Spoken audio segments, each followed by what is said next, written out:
Hola, posiblemente más de alguna vez has tenido la intención de iniciar con un pequeño huerto en tu casa, en la azotea, en un pequeño espacio, en algún cajón, pero no has tenido la oportunidad de tener la información adecuada o a la mano.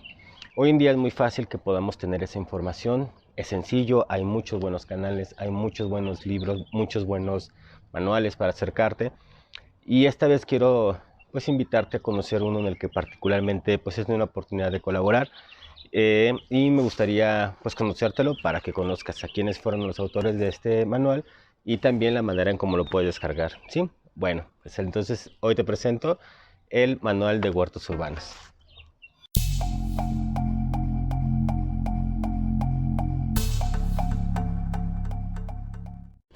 Muy bien, ¿por qué partir de un manual? Bueno, recuerdo, me queda muy grabado platicando con algún agricultor que alguna vez nos comentaba que la agricultura es una clase, es una lección es un curso de 100 lecciones y cada lección se da por año, cada temporada. Entonces imagínense la cantidad de tiempo que debemos de pasar para poder dominar el tema de la agricultura. Por supuesto, son pocos los que lo logran hacerlo, quienes están involucrados todo el tiempo en cuerpo y alma en esto. Y hay otros que somos aprendices y hemos ido pues cada vez acercándonos a estos temas por diferentes circunstancias, sobre todo por el gusto de entenderlo, de compartirlo y por tener acceso a muchos mejores alimentos de mejor calidad y de una manera más justa con el medio ambiente y para nosotros. El tema de los manuales entonces han existido ahí como una manera de apoyo. Afortunadamente estamos en un momento donde existen muchas opciones, hay muy buenos canales, hay muy buenos cursos en las ciudades, hay muy buenos cursos por medio de las universidades, pero siempre está la posibilidad de tener apoyo acerca de un manual práctico. Este manual que les presento ahora se llama Manual de Huertos Urbanos, es del 2014, lo edita precisamente esta asociación civil de la cual les hablo, que es CIRDAC, y fue también en apoyo en su momento tuvo un apoyo de Indesol para favorecer la producción de huertos en una zona de la ciudad, que es una zona alejada, pegada a la periferia, y que tiene todavía estas lógicas de transición rural, urbano, y por lo mismo pues les queda muchas veces, los va segregando de varias oportunidades, ¿no? Incluso de la oportunidad de alimentarse, de tener alimentos para ellos mismos. El manual no es tan nuevo, este manual es del 2014, pero creo que el contenido que podemos tener de él sí nos puede acercar de manera pues muy puntual, muy cercana, muy fácil al desarrollo de nuestros propios huertos.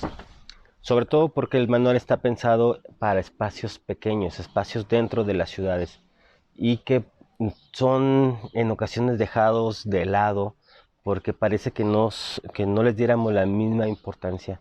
No nos damos cuenta de la trascendencia que pueden tener al momento de producir. Sin embargo, en las ciudades es particularmente importante acercarnos y aprovechar cada espacio pequeño que tengamos, grande si es posible, público cuando esto sucede, privado cuando tenemos la oportunidad de acercarnos a un espacio que pueda ser privado, que pueda ser en renta, etcétera, ¿no? Las ciudades debemos de ser muy cuidadosos con los recursos. El recurso suelo, el recurso espacio, el recurso agua, el recurso tiempo. Es decir, son varios recursos que debemos de tener particular cuidado nosotros. El manual está construido en una lógica de 8 grandes secciones. ¿Cuáles son estas secciones? Bueno, primero antes que nada, bueno, quiero decirles también que las ilustraciones que tiene, las voy a mostrar acá a esta cámara, son unas ilustraciones que me gustan, me parecen muy bonitas, las hizo también un gran amigo, Dan Natanjael, y pues viene a enriquecer, ¿no?, la manera en cómo el manual se está presentando. Pero volvamos un poco a las secciones de las que les hablaba. La primera de estas secciones nos habla acerca de la importancia de tener un huerto urbano y nos parte de una manera muy básica, muy inicial, diciéndonos qué son los huertos urbanos y cuál es el beneficio de que tengamos estos huertos urbanos. Para algunos podría ser un tema fácil, sencillo, de cierta lógica. Sin embargo, mientras estamos en un entorno mucho más urbanizado, con menos contacto con la tierra, con menos contacto con la naturaleza, pues parece que esta lógica de producir nuestro alimento va quedando de fuera y comenzamos a desconocerlo, como si fuera algo ajeno, como que la producción de alimentos está allá lejos en el campo, en un lugar extraño, en un lugar lejano, en el mejor de los casos cuando pensamos en él, o sencillamente está en el supermercado, está en las tiendas, está en los mercados de abasto, está en los grandes proveedores. Eh, el tema de la alimentación debe de cambiar, por supuesto, para darnos cada vez más cercanía con la forma en cómo nosotros producimos el alimento. De ahí la importancia de que tenga una primera sección que es pues introductoria, nos explique qué son los huertos urbanos, cuál es la importancia que están en esto, y después de esto pues entramos a un segundo capítulo de este manual o una segunda gran sección del manual en donde entramos ya de manera específica cómo hacer un huerto urbano. Aquí entra la parte práctica del proceso. Práctica sobre todo con cosas que podrían escapársenos de la mano y que debemos de tener mucho cuidado con ello, ¿no? ¿Cuáles son esas cosas? Pues puede ser una de ellas la selección del lugar. No estamos muy habituados a elegir el lugar adecuado para un huerto. Puede tener en las ciudades algunas circunstancias. Por ejemplo, es necesario que tengamos cierta posibilidad, capacidad de luz durante buena parte del día, al menos 5 horas de buena luz, de sol directo, y que en las ciudades no siempre es así. Seleccionar el lugar nos ayuda entonces a identificar cuánta luz tenemos, si tenemos o no tenemos acceso del agua, si es un lugar donde es de tránsito, donde podamos nosotros tener fácil, podamos llegar de manera sencilla, que no nos quede alejado, que no sea en un lugar donde nos olvidamos de él durante buena parte del día, sino por el contrario que lo podamos hacer parte de la vida cotidiana. El producir un huerto urbano creo que tiene que ver con eso también, con tener un espacio de vida. Por otro lado, nos ayuda a elegir el tipo de contenedores. El tipo de contenedores muchas veces también podríamos pensar que es algo sencillo. Pensamos, sobre todo en las ciudades, cuando pensamos en contenedores, pensamos quizás en macetas solamente, ¿no? Cierto tipo de macetas. No siempre es necesario que nos cerremos a esa opción, porque en las ciudades, pues bueno, habrá otras opciones, por ejemplo, estas, ¿no? Que es producir en algunos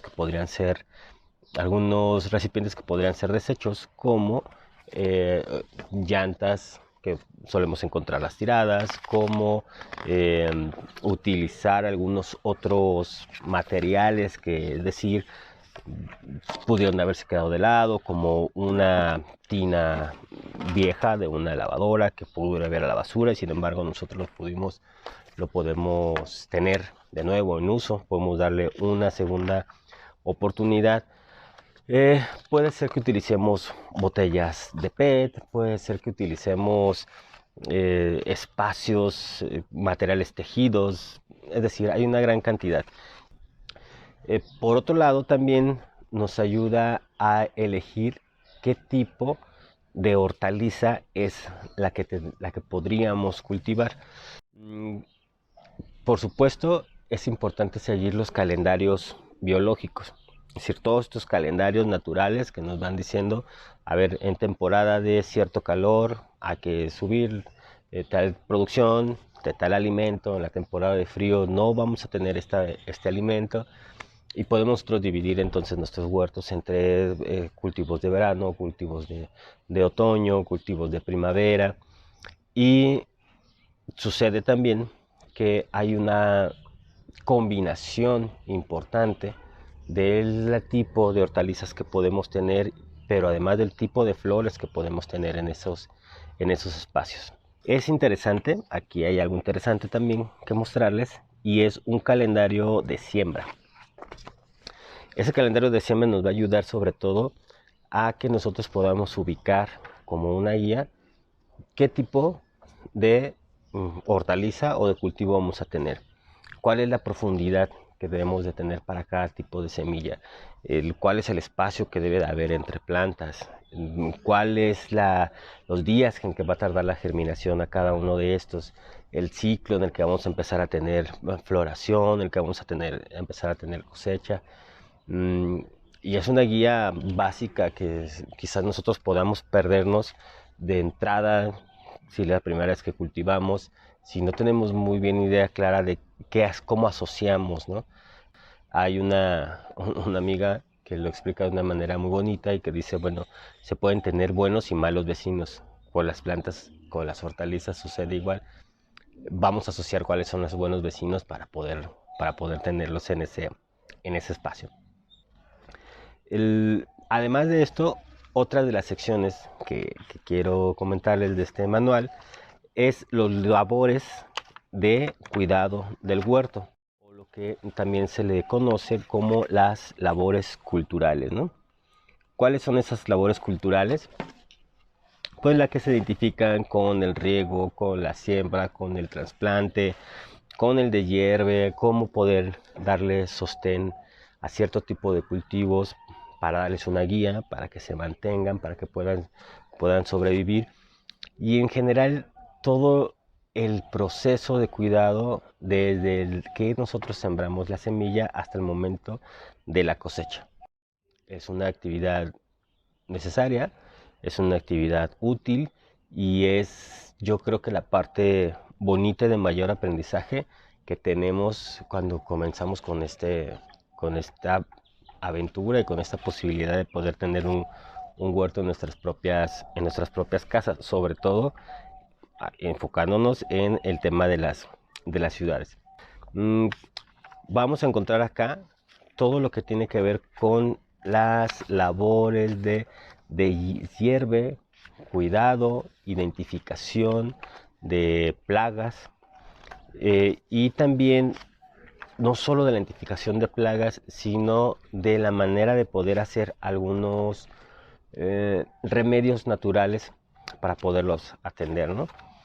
Esos remedios naturales son, creo, uno de los aprendizajes más grandes cuando comienzas a tener las complicaciones propias de los huertos, como las plagas, ¿no? Nosotros no estamos habituados a tratar con plagas, las vemos siempre como algo dañino, como algo externo que hemos de eliminar a cualquier precio, y el precio muchas veces suele ser alto si nos lo atendemos solamente con herbicidas o con agroquímicos, porque lo que estamos haciendo pues es apostar por una manera de producir que va a matar la biodiversidad en el huerto, que nos va a hacer que no escuchemos lo que está sucediendo realmente en el huerto, pensando y recordando que las plagas son una manera que tienen los propios cultivos de decirnos y avisarnos que estamos teniendo deficiencias en el suelo, deficiencias de nutrientes,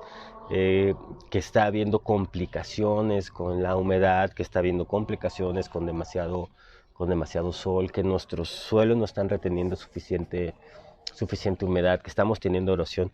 Si las plagas, las enfermedades nos van a ser indicadores, la idea es que trabajemos siempre a favor de la naturaleza, que trabajemos con ella como una aliada, ¿no? No matando la diversidad, la biodiversidad en los cultivos. Bien, pues este es otro de las secciones que tiene el huerto, y viene también una parte interesante, me parece interesante y que complementa muy bien lo que les comento en este momento, que es la generación mm, de algunos bocachis, de algunas compostas, de algunas formas de poder nutrir nuestros suelos. Siempre lo que vamos a hacer cuando tenemos un huerto es pensar que no nos vamos a enfocar solamente en el producto final, es decir, no estamos viendo solamente la fruta, la verdura, al final de cuentas, estamos viendo el vegetal o la hoja última que comemos, sino que estamos pensando también en la nutrición que tiene el suelo. Un suelo sano siempre nos va a dar posibilidad de tener un cultivo sano, un cultivo con muchas mejores posibilidades de sobrevivir, de llegar a un buen tamaño, una buena coloración, a un buen sabor, a una buena calidad, que al final de cuentas es lo que vamos a tener nosotros como alimento, ¿no? ¿Qué encontramos también con ello? Pues bueno, por una parte, cómo podemos tener ese cuidado de plagas, cómo podemos tener ese cuidado de nutrición de los suelos, algunas preguntas frecuentes que se hacen de manera continua, ¿no? ¿Cómo lo identifico? ¿Cómo me doy cuenta que las plagas están terminando o no con cierto cultivo? ¿Cómo puedo alejarlos de manera natural del huerto? ¿Qué hacemos con las hormigas? ¿Qué hacemos con la mosquita blanca? ¿Qué hacemos cuando aparece un tema de hongos? Es decir, que pues nos ayuda a tener una guía suficiente, creo, necesaria para poder tener nuestra propia huerta, iniciar con ella. Hay otra cosa importante en este manual y es la posibilidad de poder reproducir nuestras propias semillas. Esto es algo que también vamos a encontrar en siempre es una recomendación que el tipo de semilla que utilicemos sea una semilla limpia, una semilla sana y que optemos por semillas criollas, semillas que no han sido tratadas genéticamente, que no han sido modificadas de esa manera y semillas que sean de libre uso y de libre acceso. El tema de las semillas, que ya hablaremos en su momento de él, puede ser un tema de acaparamiento y de pérdida de soberanía. Nadie quiere terminar al final pagando por un recurso que es de todos, como las semillas de libre polinización o de polinización abierta, ¿no? Bueno, pues el manual nos ayuda también a decir cómo podemos preparar ciertas plantas para que sean estas proveedoras de semilla, y una vez que las tenemos también cómo podemos nosotros separarlas, tenerlas a mano, resguardarlas para cuando sea nuestro siguiente ciclo de siembra. Está pensado para trabajarse con algunas comunidades. Fue una experiencia linda, fue una experiencia muy bonita poderlo hacer así, con comunidades urbanas. Buena parte de esta población también es gente que ha venido del campo y pues comienza a trabajar en las ciudades de una manera totalmente distinta como lo estaban haciendo, como estaban acostumbrados, y que los va alejando de esa cercanía con la tierra, pero no del cariño que se le tiene a ella. ¿Cómo lo transmiten a nuevas generaciones? Pues prácticamente es por medio de hacer, de sembrar, de estar ahí, de cuidar la tierra, de transmitir ese cariño por las plantas. El manual puede ayudarnos en eso. Si bien en su momento se pensó para trabajarse con grupos, no dudo de ninguna manera que si es tu primera experiencia sembrando un huerto, te pueda hacer un buen acercamiento. Y también que si has tenido ya alguna posibilidad, alguna experiencia produciendo en, en espacios pequeños, en cajones, en macetas o en espacios un poco más grandes, en siembra directa, en surcos, en camas de cultivo, pues te puede hacer también un aporte, puedas reaprender algunas cosas o experimentar otras que quizás no has tenido aún la oportunidad de experimentarlas. Muy bien, pues este manual, insisto, lo voy a dejar en la descripción para que ustedes tengan la manera de cómo ir y descargarlo. Eh, Quiero dar los créditos también a la Asociación Civil, a CIRDAC, que son quienes impulsaron el trabajo de este mismo manual, y también pues recomendarles que echen un vistazo ahí a las redes sociales de la Asociación Civil, que echen un vistazo a sus propios canales de descarga, sus propios canales de otras experiencias que han estado en las cuales ellos han estado participando. Y pues bueno, como solemos pensarlo y decirlo acá en este canal, pues algunas cosas hay que provocarlas. Esta es una de ellas, ¿no? a que tener un huerto urbano. Provoquemos que tengamos huertos urbanos cada vez más grandes, más sanos, más libres, más autónomos, más nuestros. Pues ahí la recomendación. Gracias y hasta luego.